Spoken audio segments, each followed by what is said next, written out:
You're listening to the Pool Envy Podcast. Code, compliance, craftsmanship. Hosted by Jason Davies.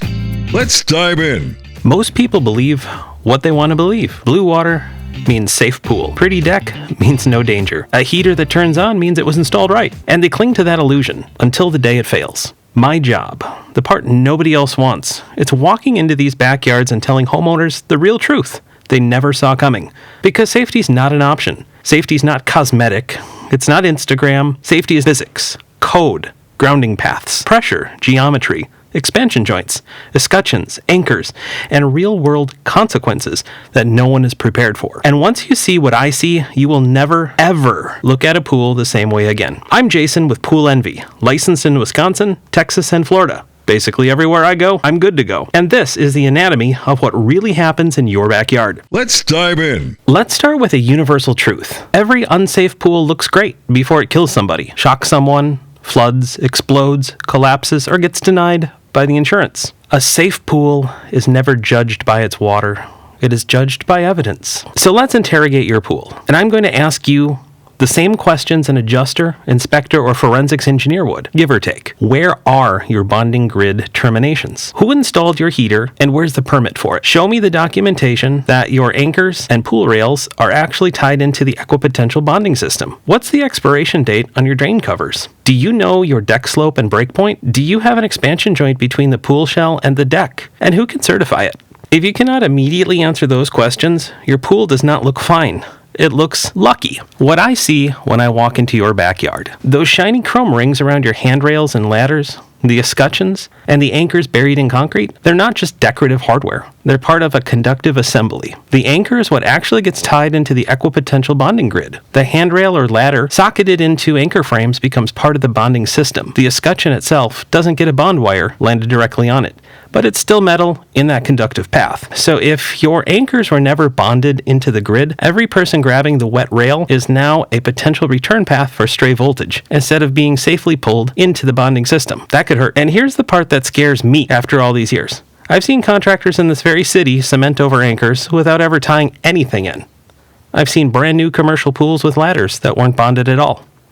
Electricity doesn't care whether the pool looks fine. What I see when I walk into your backyard, gas installations that would make NFPA inspectors cry. Gas work is not blowing bubbles into a line and hoping for no leaks. It is pressure testing, regulators, shutoff valves, sediment traps, rigid pipe, venting, ample combustion air, clearance to openings, manifold pressure verification.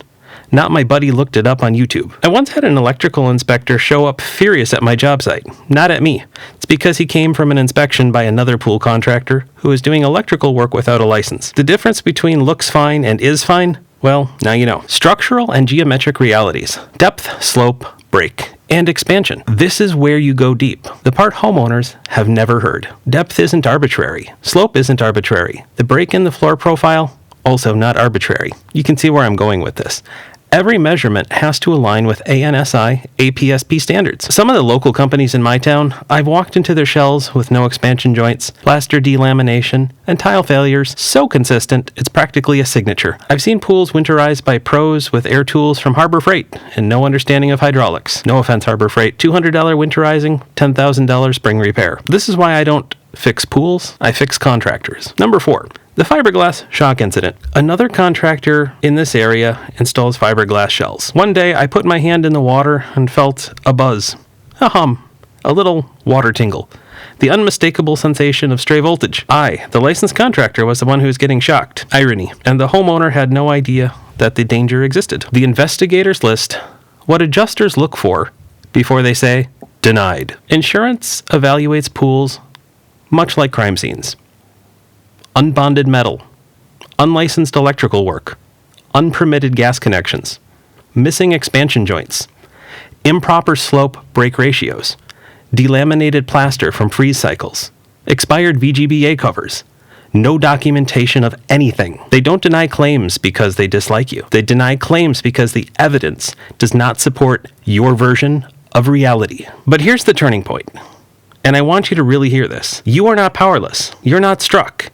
You are not at the mercy of the last guy who touched your pool. You can take ownership. You can understand your system. You can fix, document, and protect everything in your backyard. Knowledge doesn't overwhelm you. It frees you. The unstoppable checklist that makes you unstoppable. Here's what you do today, not next week, not after this episode, but today. Take a few photos. The equipment pad, full view. Gas line, shut off, union, drip leg. Escutcheons, anchor assemblies, handrails. Take close-ups. Main drain cover, screws, the condition of it, expiration dates, bond wire terminations, as many visible points as possible. Next up, gather these documents. Permits, invoices showing licensed contractors, pressure test documents, bonding continuity photos. Ask your agent these questions. If an incident occurred, what documentation would you ask for first? Do you require current VGBA compliance in writing? What proves my pool is insurable? All right, you've just crossed the line from hoping your pool is safe to knowing how to verify it. This episode wasn't meant to scare you. It was meant to wake you up, to hand you the knowledge that keeps your family safe, your home insured, your investment protected, and your future secure. You are now the most informed person in your neighborhood about pool safety because you listened, because you learned, and because you care. And if you want someone licensed, trained, and legally accountable to stand with you, call Pool Envy. I'm Jason. This is the Pool Envy podcast, and you're now unstoppable. Licenses: Florida CPC 1460695, Wisconsin Electrical and HVAC 1543940, Texas TICL 1350, Rail 635643. Thanks for listening to the Pool Envy podcast, where licensed pool professionals speak up. Hosted by Jason Davies, licensed across Wisconsin, Florida, and Texas. For more insights, subscribe and join us next time.